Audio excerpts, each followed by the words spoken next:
had the right idea that she could talk to Mrs. Phelps about how serious the behavior intervention plan is and how it needs to be carried out.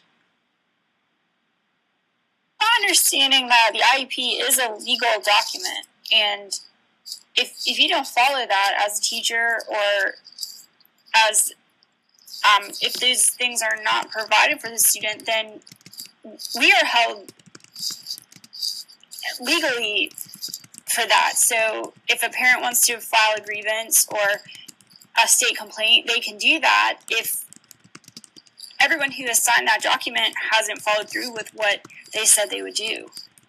That Janelle needs to let Mrs. Phelps know that the IEP and the BIP are legal documents. That's right. Not only that, but try to explain to her that it was, a manifestation of his disability. Then obviously she needs to prepare herself in case, she's called in to testify or to, make a statement. She needs to know what kind of confidentiality thing she's dealing with. The other ethical issues. I mean, she could be, Sorry.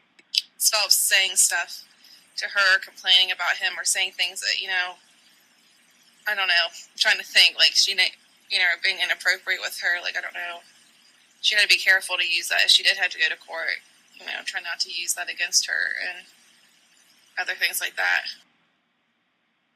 Yeah. The way she, talks to the student in front of everyone else, too, that's pretty risky, I think. They could also probably schedule future observations, to maybe random ones just to come in and check and make sure it's being followed as well. Thing stated at the very end of the case study was that she was going to observe at least 2 more times. So I think those, plus if there needs to be others after that. Okay, that question sounds answered thoroughly to me. Future observation, communication, ongoing communication, and then documentation from the teacher. Everyone agree that we're done with questions 1 through 3? Yes. Absolutely. Okay, now please work through the first 2 steps of the interpersonal problem-solving model on page 35. I think we kind of touched on that earlier when we were saying, there was no collaboration between the 2 at the beginning as far as the students and their needs and how they were going to work together to ensure everything was being followed.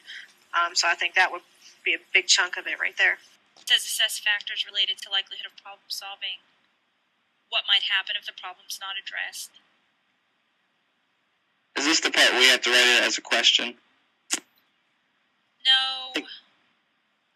That's identifying the problem. Yeah, that's number 2. Just wanted to make sure so I wasn't thinking about it before I didn't have to do it.